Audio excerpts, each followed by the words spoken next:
Yo, what is up? Welcome to Ninja Geek Games. Steamforged Games are renowned for some highly detailed miniature games such as Dark Souls, Resident Evil and Bardsum, where at first glance GodTear looks to be no exception. This is a two-player skirmish game where you each control a unique warband consisting of multiple miniatures in an attempt to fight and maneuver over a large play area in scenario-based battles. During the game, you'll need to utilise special abilities of your warband to boost powers and actions in order to take advantage of battle momentum to gain victory points at the end of a round. Now, most games from Steamforged Games use an IP from a console, but here this seems to be one of the few designs of their own creation. So, what is GodTear? Well, have you ever wondered what happens to a god when they die? They shatter into 1,000 shards that rain down onto the world as crystals, empowered by the energy of the fallen gods. Sounds painful. And what do the mere mortals do?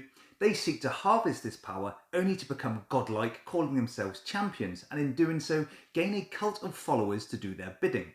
These warbands don't like to share and instead use their growing strength to destroy each other in order to claim those sought after god tiers. Wow, I've got goosebumps.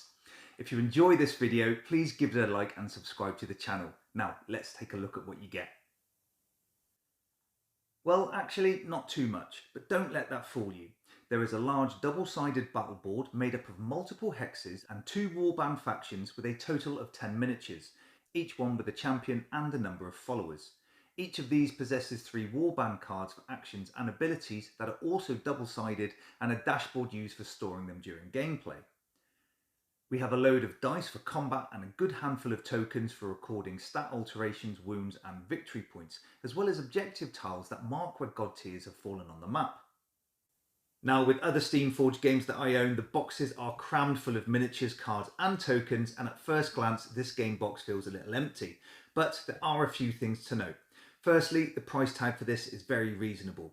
I've seen it for as low as £36, which I thought was quite surprising. Secondly, this is just a starter set game.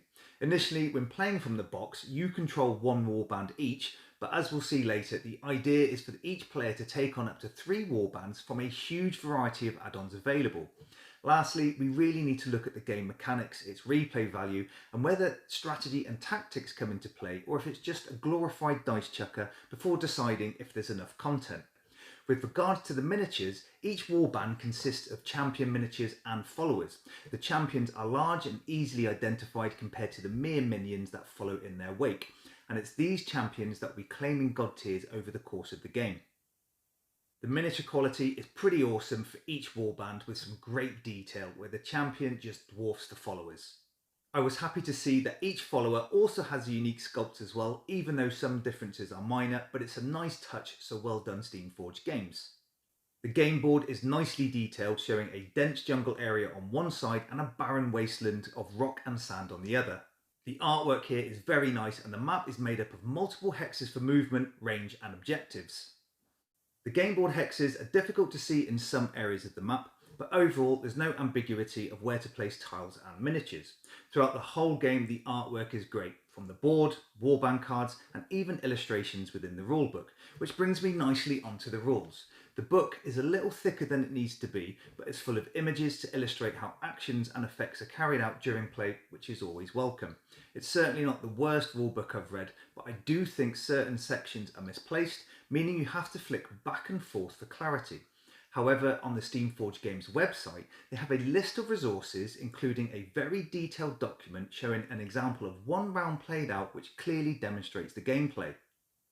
Setup takes minutes. Simply choose a scenario and lay out the objective god tier tiles, sort the battle ladder and deploy your warband as indicated. You'll need to place the warband cards on your dashboard and separate the various tokens and dice. Now you're done, you're ready to tear each other limb from limb in order to claim god tiers.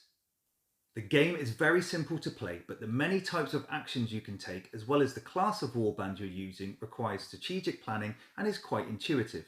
Both champions and followers have double-sided cards for actions that are flipped to provide a different set of abilities at different stages within a round.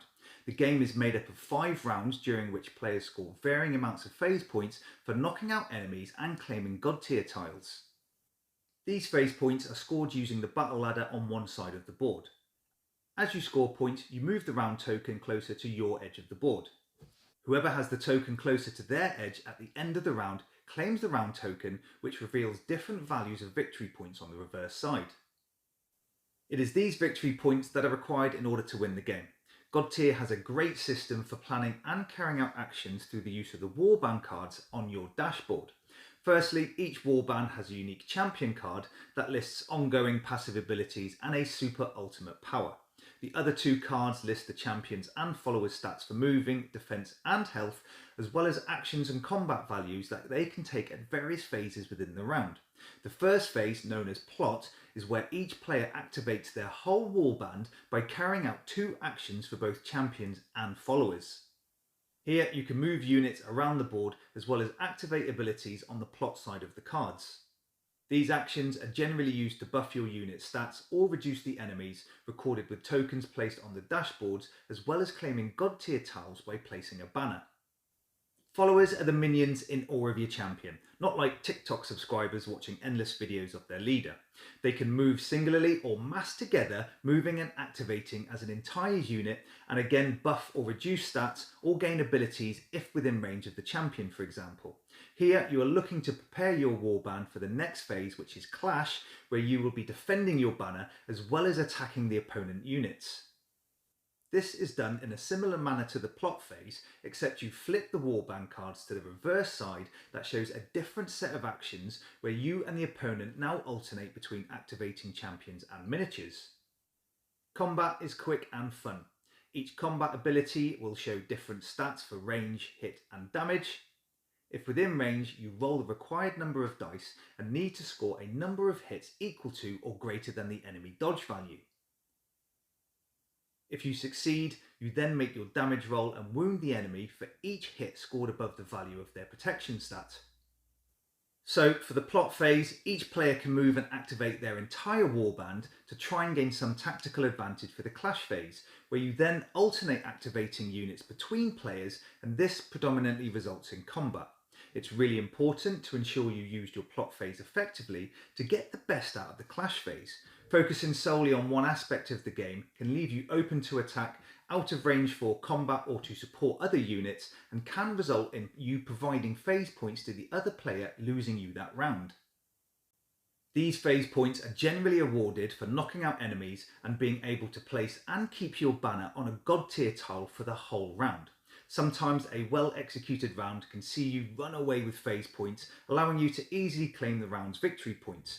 But they can also go back and forth, resulting in a nail-biting finish to the turn through clever use of abilities and movement. I like the fact that rather than reducing your warband strength permanently through destroying units, followers can be resurrected and the champions can rally after being knocked out. It just costs you valuable actions to do so. The game is scenario based, with 5 being included in the starter set. As well as dictating how the map and warbands are set up, each provides you with a unique set of rules that generally consist of adding or removing objective tiles on the map. As the player who lost that round gets to make decisions of the scenario specific rules, it allows them to have a bit more advantage going into the next round to support your banner placement or block off areas to the opponent's followers. One thing I forgot to mention is that each champion has a superpower that can only be used once per game. These really need to be used at pivotal times and are unique for each warband that can provide an edge to turn the tides of the round. As a starter set, the game has a lot to offer. As mentioned, the retail cost is reasonable if you can look hard enough and provides you with a nice tactical and quick skirmish game. However, where the game shines and how it needs to be played in order to reach its full potential requires you to purchase add-on warbands. Steamforged Games provide an additional 21 warbands that can be included in the game, allowing you to control multiple units and factions in one game.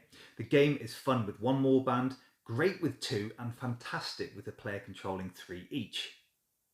Each warband will have its own set of abilities and actions that can complement those lacking in other warbands and provide an unlimited amount of variability and tactical approach to each game. But I know what you're thinking, there's a big cost to these add-ons.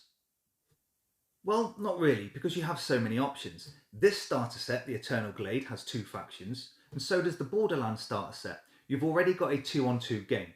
Or just buy a couple of add-on warbands that I've seen for as low as £20, but I implore you to play the game with each player controlling 3 for a truly epic experience.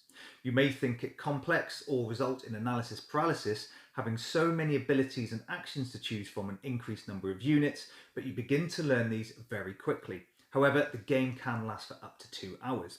For reference though, you flip warband cards once the unit is activated, showing it can't be used until the next phase, which really helps with remembering who has done what each turn.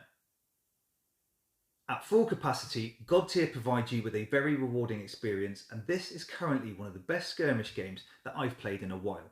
You end up with a variety of warband combinations, scenario choice and approach to gameplay that is fast paced with a simple and quick combat mechanic. Each warband also belongs to one of 4 classes that will provide you with additional phase points for knocking out enemies or claiming GodTears that ensures you tailor your warband selection to your style of play. Followers can hoard together as one mass unit or split up. You can be aggressive one turn and defensive the next, altering your actions between phases. You can even use your units to block off areas to ensure your banner is protected to earn those phase points. I think this is a more streamlined version of Warhammer Underworlds from Games Workshop. I play Underworlds very often and attend tournaments, but GodTear doesn't require hours of miniature building or deck construction. Everything is there, and outcome is based on how you play, not how much you spend. With Underworlds, you are kind of forced to buy as many warbands as possible in order to get the perfect deck for a game, and in tournaments, older sets became obsolete and unusable on a rolling cycle. Here, you only need what you like or want, which is why I'm tipping at GodTear to be my preference over Underworlds, and without using any IP, Steamforged Games have produced a pretty solid game. They've also been known for miniature games where the board is littered with various tokens getting knocked and messed up, but thankfully here, tokens are kept on the player's dashboard, which is very welcome. I was pleasantly surprised by GodTear and think it's quite an underrated game in the tabletop community, and is one game that will hit my table often. Thank you for watching. This is Ninja Geek Games. Cheers.